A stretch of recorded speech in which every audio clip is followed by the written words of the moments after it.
Hi, Mooji. Hi. Thank you for answering my question. Thank you. And actually, there was a question yesterday that a young woman asked about working with sexual assault victims, and you gave a thank you for your answer, and thank you for that question because I had the same Here? at Parmath. Okay, what happened? Someone came and... It was a question about when you work with people who are suffering, like with sexual assault I victims. see, yes. And I had the same question, kind of, so it was really nice. But I have some follow-up questions to that.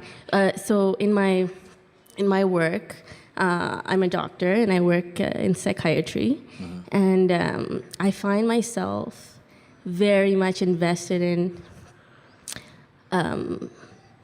people suffering, and I become very, like, I try to remember this is God's play and karma, but I become very angry. Angry? Yeah. And I'll even joke with my family, like, I hate God right now, that there's too much suffering. And I find myself unable to just resolve that conflict of trying to think this is God's play. Yeah. Why am I so invested in believing that suffering is real? Or Yes. I am liking this question because for many people, they don't believe in God or something because they think, how can God allow the world to be like this, It's horrible. And I could do a better job. I would go around and I would change all these things, and just give me 3 days and I'll fix. What he made in 7 days, I fix in 3 days. If I had his power. And we understand this kind of human frustration because we are taking the life very personally also. And you think, but how should we not take personally? And I can see where you are connecting with that questionnaire from yesterday. And I don't know how many of you were at Parmath Nikatan. It was an important question, actually. And we can see if we can bring it back in line a little bit, because some questioner come and she said,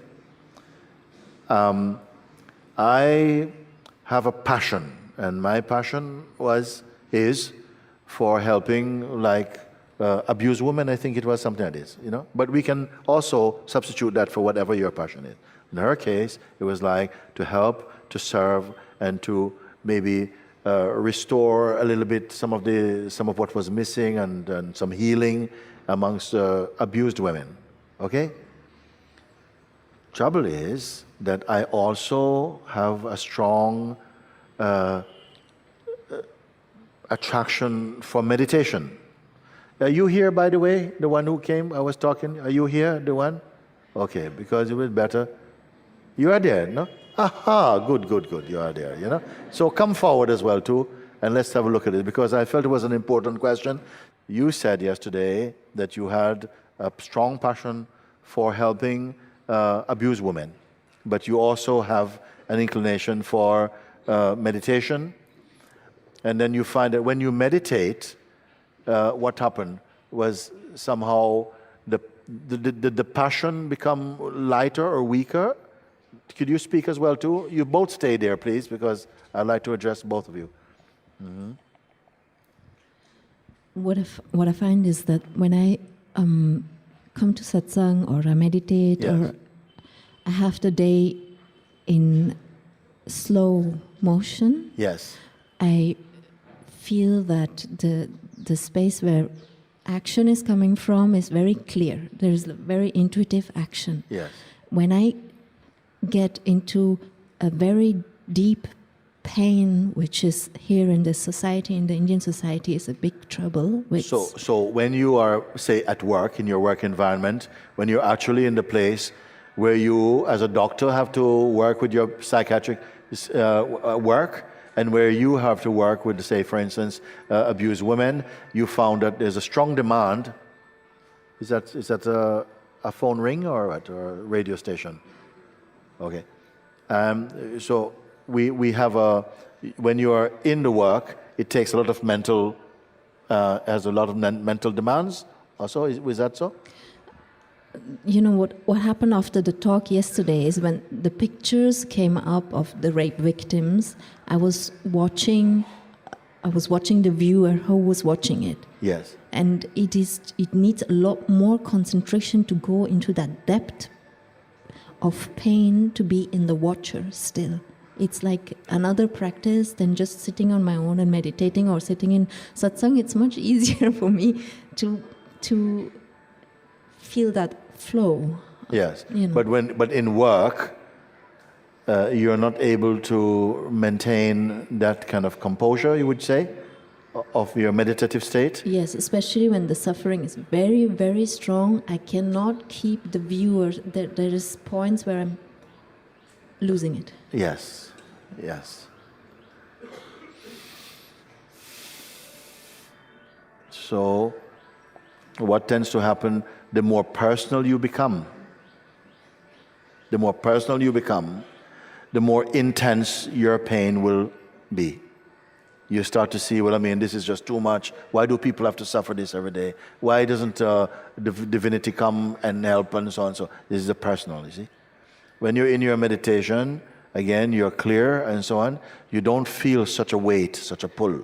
But then the mind itself comes and say this thing. But I don't know what to do, because if I go into meditation, I won't feel the passion I feel when I'm looking at it personally. Some people say like this, you know. And I feel I don't want to lose this passion, because, you know, I really believe that, you know, it needs me and it needs people to really focus here. But when I'm in my contemplative state, when I'm in the state of the self, there's more distance, and I don't know if I'm as effective as when I'm passionate. You see? And that is the point we reached. And many people still, I want to bring this as broad as we can, because you may find that you're saying, I can't realize the self, and there is a but and a because something is holding on to, a certain passion you have about something that you feel that if I let go of this passion, I don't know if I want to do that in exchange for the realization of the self. Because I really believe in my passion. I really believe that, you know, it is also God who's using me to help these people and to do these things. And that if I come into my meditation, then maybe I just become selfish and I'm not as efficient. And I say, that is not true. That is not true. Because they are not canceling each other out. It's a question of priority. In one, you have to stay as a person. And the person is, you're going to be there trying. Also, one man, he came to Satsang to see me in Portugal. And he said to me, I used to be a healer for 16 years. I'm working as a healer. But I discovered your satsangs on the internet, and I stopped this work. I said, oh my God, one less healer in the world that needs all the healing it can get. Is Mooji doing the right thing? I didn't do anything at all. He said, I'm not doing this healing because when I've been doing this, I find that the people, they just always are coming to me for healing. Then they want me to heal the husband, I want me to heal the cat, I want me to heal the tree, I want me to heal everything. They just get so healing concentrated, and always it's like you get into a kind of healing mode like this. And I find that I'm giving all this energy, sort of energy, and they don't want to do anything. They just want you to come and heal. Just heal, you know. They don't. If I could breathe for them, they'd be quite happy. Breathe for me as well too. You know, it's like that. And I said, my God. And what happened? They are also keeping up. They're keeping up this because they have an investment in needing to be healed all the time. I'm not speaking specifically here about you. I'm just saying. And he said, I realized that I had really turned away from my family and my young child and so on, putting all this energy. And something changed that. I stopped this work. And I'm much more happy now. And somehow the healing could still happen, but it's not my work. in the same way. Now, some people may say, but I'm not sure if that's a good thing. I'm not sure if it's a good thing. You must find that thing for yourself. You must find that thing for yourself, to look.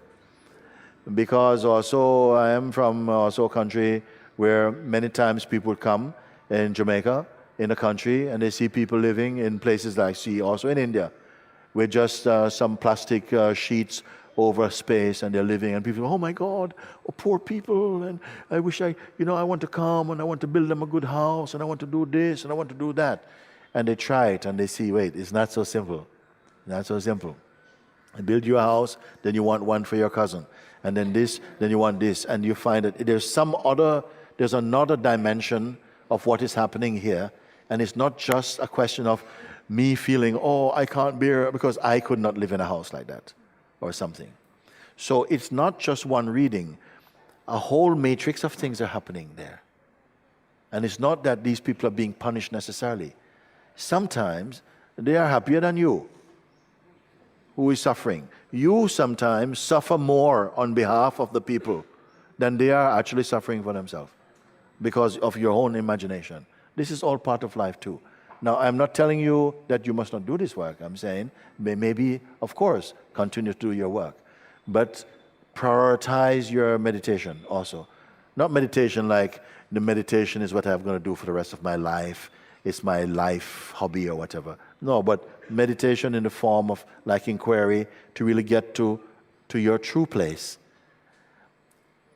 Getting to your true place, meaning that you could then actually find that your consciousness has become so panoramic, so broad, that you are not only helping abused women, but you may be helping their abusers also.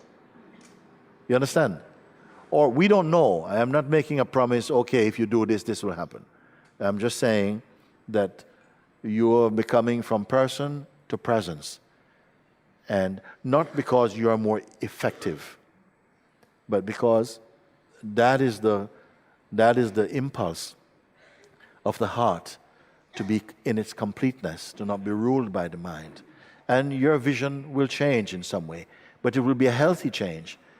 And are you willing to take that risk? Because if you are saying, no, I really believe in my job, I really believe in my outlook, you see?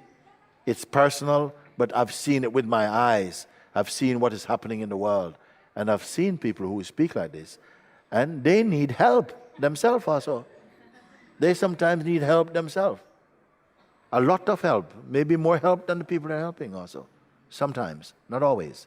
Because, of course, there are people who come to play a role in this also, and their work is genuine. And grace comes to facilitate that work. So I'm not being specific to any particular group. I'm just speaking because you came, and you came forward, and you really made a very strong point. And it was so strong that other people were kind of like, whoa, it's like, that's really deep into my stuff. That's what's happening with me also, like that, you see. Now you've come also as a result of this question.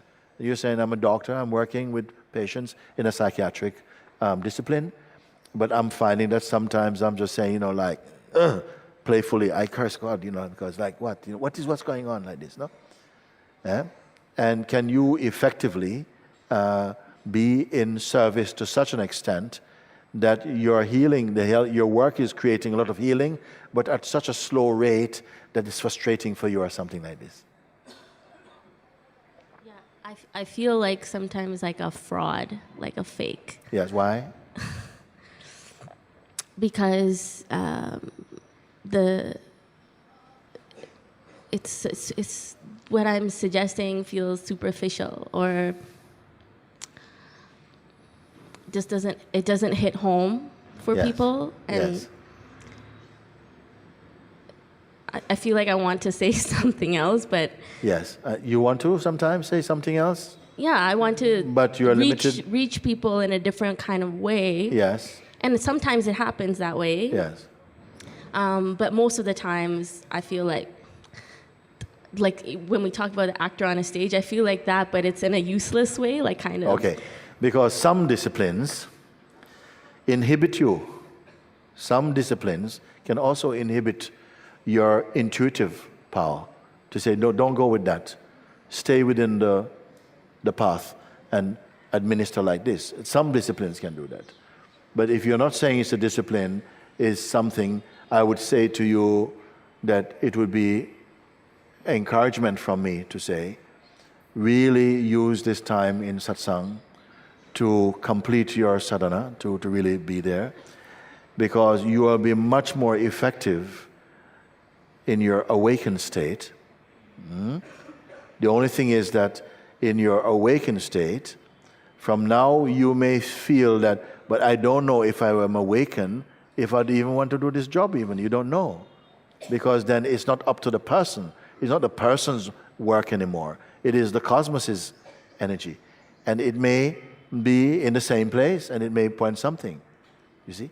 This is and that's actually, it's funny that you say that, because I find myself saying, I just want to quit. Like, I don't want to do this anymore. It's not. Do you feel you'll be letting down your patients if you quit? I do, yeah. I do, and then I feel conflicted but about that. But then if you feel that you're letting down your patients if you quit, and then when you're working you feel you're not doing them any good, what is the thing? Sometimes, and this is, with some patients I feel effective. I feel the message, we're speaking the same language, even though I'm speaking whatever medical terminology and etc. But we're still, there's a heart connection there. It's just, we're speaking the same language and I feel effective. But many I don't. I would really encourage that whatever, I am not against any profession. You must do your profession.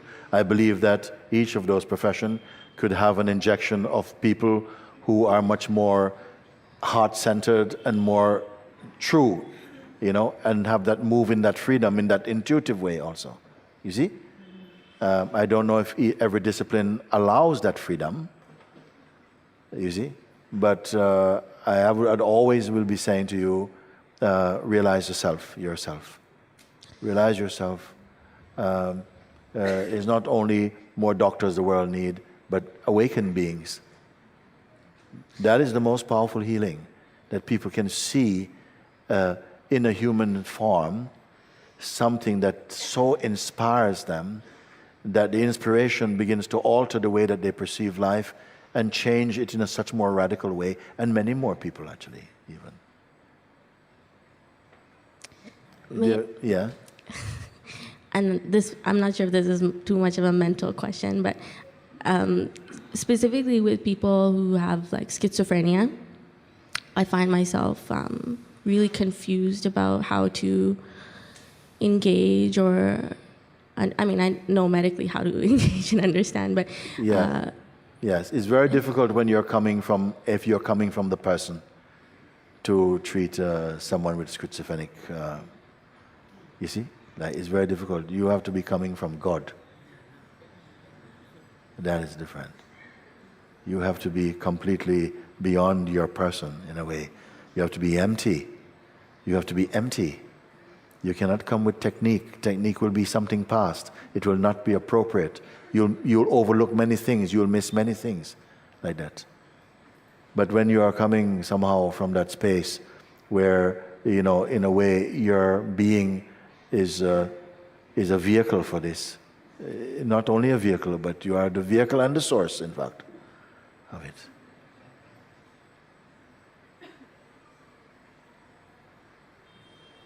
Yes.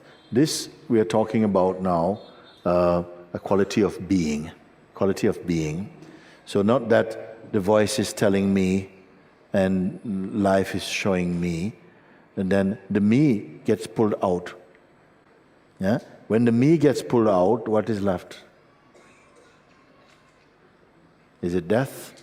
When the me, the one who needs to listen and to move, Huh? Yeah, okay. So maybe I should not go with this now. This is fine, it's good, it's fine. But I'm just now using this opportunity to look and say, this me must not just be one who listens, must be separate from that which speaks. You be that in which the speaking and the listening happens. You are one totality. Now, you don't have to put things in any compartment here, because it's more a sense of beingness. It's that beingness. And so you allow a space of emptiness also. Not that something is speaking to an entity, receiving and doing, but more in a space now, it's empty of personhood, empty of intention. Then you can fully, imbibe somehow, no? It's like you're much more intuitive. There's no delay. There's no wrong signal because you misinterpret. There's no place for so much interpreting. You see? You're more somehow, you're all of it. When we said very often, we want to taste the honey, you don't want to be the honey. You see? Because we love experiencing, we love, it's nice. What about this one? No. You want to taste the honey, you don't want to be the honey. But here, you are having both. You are tasting the honey of life, and you are also the honey. You are the life. You are tasting the life, you are the life, and you are also the witness of this life. It is not three separate roles you're playing, and how do you balance them? This is different. You don't know anything at all, actually. You don't know. And people ask you, but how do you do? You say, well, it doesn't come from how do you do. You may not be eloquent to explain anything, but you'll be effective. Not at saying, okay, I want to do this, and it gets done. Just you are. And this I amness becomes enough. Not, I am doing very well, and I want to expand my group. No, not this. Just the I am. It's not like the sun. It doesn't say, oh, I really feel tired today. I don't think I'll radiate so much heat today, It doesn't say, oh, I like shining on daffodils, but I hate shining on poo or something like this, no? Because a complete waste of my heat. No, everything gets bathed in its light, its warmth, its radiance. Something like this is like that. You're not picking and choosing who will receive my grace, who will receive my energy. You see? It goes to anyone and whoever can take it. It's a very different thing than when you contain and remain as a person doing something, receiving blessing and passing it on. You see? You are the blessing. You are that. You are the giving and the receiving also. And yet you have this sense of a relationship with a higher power. You have this reverence for the higher power. But you are moving also as a unitive being. Like each one is like a seed. And each seed has the power of completeness inside it. And it is being fed from inside and from outside. Because it is one work. Or one, you see? And so the tendency to think, I am important because if I am not here, this will not be done. These things, they slide away. Like Jesus says, while I'm in the world, I am the light of this world. While I'm in the world, I am the light of this world. It's not an arrogant statement. He didn't say, while I'm in the world, I will shine the light on the world. I like this part, I'll shine. He says, I am the light. The light does not choose what to light. It lights everything. It is so abundant. Are we so available? Or do we want to just support your favorite charity? It is also good, it's fine also. Just one thing, I point you to your natural universality. If you want only so much truth, it will take some practice and it will take some determination. It will take time. But if you want all the truth, it will take you no time.